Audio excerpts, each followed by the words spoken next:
Hello and welcome back to XOXO Clarina. Today we're talking about jobs, specifically summer jobs, but you can apply these tips and stuff to any job that you're applying for.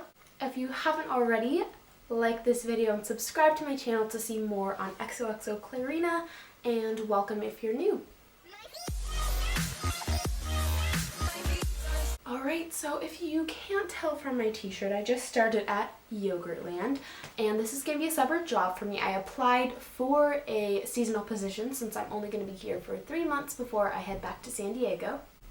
And I wanted to share some things that I've learned along the way. This is only my second actual job, but I've done some other volunteer work and babysitting, just things that you should keep in the back of your mind if you're doing any kind of semi-formal or formal job interview.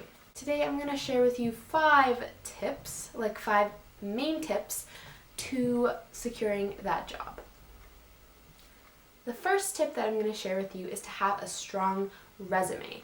I'm not going to go into detail about this because there's tons and tons and tons of articles, YouTube videos, things all over the internet about strengthening your resume. It's just really important, especially for summer jobs. For me, I was applying from San Diego, so I was doing only online applications, and the only part of me that they're going to see is my resume. So I want to make sure that that looks strong so that they're going to look at me opposed to the next candidate.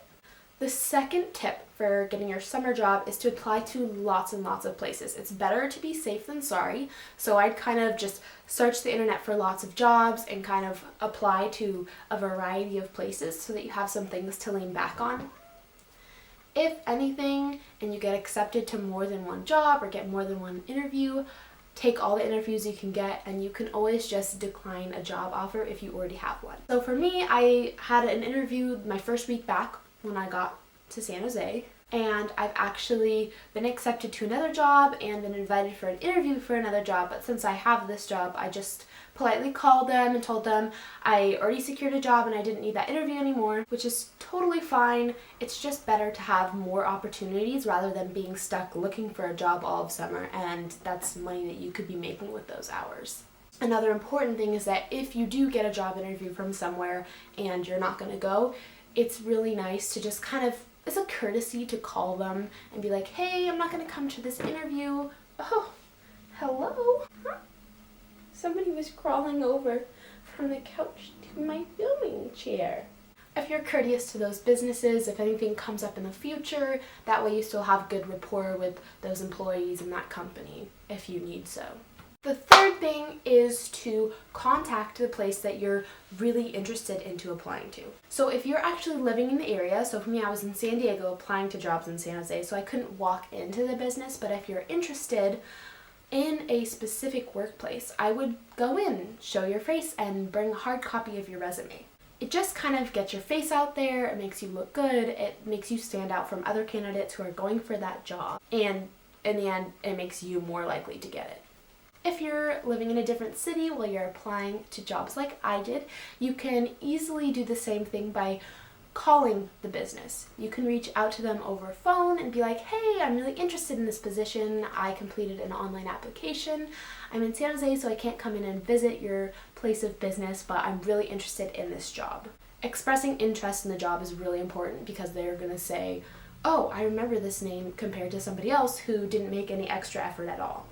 As just a small little tip, I would bring a hard copy of your resume to an interview, even if you're pretty certain that you're going to get the job, or if it's an informal interview, because that's just one of those other things that sets you apart from other people. Bringing in that hard copy of a resume makes you look better. The fourth tip is to apply to jobs that work for your availability. So for example, you're not going to go apply for a morning stocking position if you're not available most mornings. You want to kind of try to find a job that has hours that you're willing to work, that you want to work, and that you're going to be available for. I know that that sounds really kind of self-explanatory, like, oh, you would look for a job that you would want to work those hours, but it's just kind of a reminder, because I'm sure there's a lot of people who don't do that, and if you come into a job looking for availability that isn't pleasing to the company, they're going to drop you before the person that has more available hours. The fifth pointer is fake it till you make it. Be confident. I'm a very nervous person. I try not to let it show, especially when I'm meeting new people or in a job interview. One tip that I don't remember who I heard it from, but I always keep it close to my heart is to kind of hold your hands behind your back, because that opens you up, kind of shows that you're more confident. That way they're not going to see you fidgeting with your fingers if you're that nervous. I really just think that it's kind of a good way to show like I'm confident and I'm here, put a smile on your face, and be presentable. Obviously you want your clothes to be presentable, but having a presentable demeanor is really important too. Okay, that was all for those 5 tips, but I have one little extra one that I think is important. Not everybody likes to do this, but that would be to ask the employer questions about the job. Usually when you get to the end of an interview, they ask you if you have any questions for them. And I don't always ask questions, but there's a few that I think are really important. I'm going to just share those with you. I'll also type them in the down bar if you don't catch what I'm saying. And I just think it kind of helps me to decide which job I prefer if I'm weighing any options. The first one is, what are the hours? How many hours a week can I get? What do shifts look like? How many hours in a shift? Just so you kind of get a feel for what you're going to be working when you're going to be working. Number 2 is, how much am I getting paid? You'd be surprised at people who don't ask this. I actually forgot to ask it for some of my interviews, and also any benefits that you get from the job, if that's something that you expect or want to know about. The third one is important if you need any specific time off requests of work. You might want to alert the employer of this. Sometimes, and I wouldn't say all the time, it's kind of important to wait till after the interview, because you don't want to say, oh, I want to work here, but I can't come from here to here. I can't work from here to here. I can't work from here to here, because that's going to kind of be a bad image. But if you have certain dates that are really, really important, you might want to mention that in your interview. Sometimes I like to ask the expectations or roles of the position, and sometimes the employer will actually show you around themselves, and they'll kind of be like, hey, this is the job that you'll be doing. They'll show you the back and the front and just give you a little insight of the job. And if they don't do that, you can easily ask them, hey, what is this specific position going to entail? Other than that, just clarify any additional interview info. If they asked a question you didn't understand, or there's something you want to know about the job that I didn't list, make sure to ask those. Don't be afraid to ask questions, because the employer is going to want you to ask questions. They want to see what you want to learn. The more questions you ask kind of shows also that you're more interested in that job. You want to know things about it before you make your decision, and you're going into it really pondering what you want.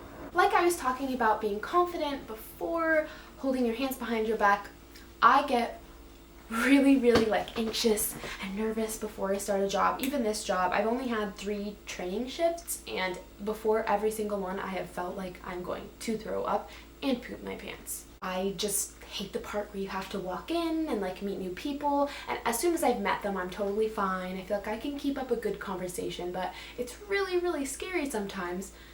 I'm sure a lot of you can relate to that. It's just scary going into a new job. So just pretend like you're confident. Nobody's gonna know that you're not. Also, on that same side note, don't be afraid to ask questions. I've said this in college videos, school videos, job videos. Don't be afraid to ask questions. It's better to ask how to do something rather than doing it wrong. I'm going to inject a little short story time that leads off of that. Today, actually, I was in work and they're showing me how to measure all the temperatures of the yogurt, because that's something that they do in the morning and the evening every single day, just to, keep track of everything and make sure that it's right. And he hands me the thermometer and I'm like, okay, cool, whatever. And I'm measuring all the yogurt and I'm halfway through, and the guy sees the thermometer and he's like, you didn't take the cap off? A moment of silence for my actual stupidity. I don't know what I was thinking. There was a hole at the end of the cap, and I was like, oh, maybe it's a liquid thermometer. I just didn't even think that there was a cap on. And I know that that is super, super stupid on my part, and it was really embarrassing, having both of the people that were with me be like, this girl really just didn't take the cap off of the thermometer. Which is fine, and things happen, and you do things wrong, but you know what? We move past them. I just thought that was a funny little anecdote. You know what? Nothing can really get worse than that. Getting off of mistakes, when you're starting the job, I suggest to ask what mistakes can be made. Because if you ask, hey, like, what can happen wrong here? Like, what mistakes can be made? It kind of helps you to be thinking about those mistakes and to prevent them yourselves. But it helps you to prevent that mistake, as well as if it's an unavoidable one, it helps you to kind of mentally prepare or even physically prepare, oh, if this thing happens I don't want to happen, how do I deal with that? Starting a job is more than just being nice and having customer service. It's about work ethic. It's important to go into a job and be able to be like, hey, what more can I do to help? Asking what you can do, helping as much as you can, and not just dilly-dallying or standing around. It's just best to do the most you can.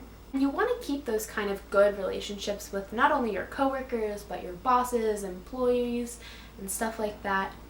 Because in the end, if you have good relationships with those people, it can help you to get jobs and internships in the future. They're more likely to help you by giving you a recommendation or something of that sort. Alright, if you have any other questions about my personal experience applying for jobs, interviews, anything that I've mentioned, do not hesitate to leave it in the comments bar. I try my best to respond to everybody. I like and heart comments, and I will try to respond to you no matter what you're saying, even if you're just saying hello. So don't be afraid to interact with me. Thank you so much for watching this video. I hope that you're having a wonderful, beautiful, amazing day, and I will see you next time.